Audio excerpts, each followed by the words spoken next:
Monday, May 27th, 2019, Memorial Day. And this little lizard right here, this is a rare find. You don't see these very often. That is a green anole. And you don't see too many of those anymore. Those were supposed to have been replaced by the Cuban, look at him looking at me, the Cuban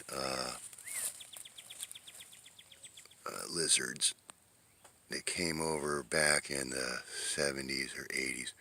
But this guy's got a flatter head. He's green. He's got kind of yellowish lips and a white underneath. See how flat and skinny his head is?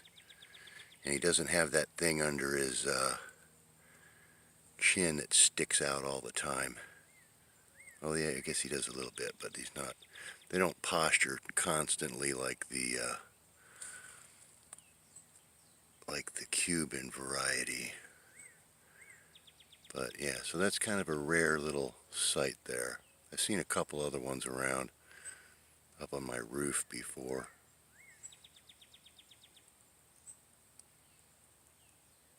The green anole.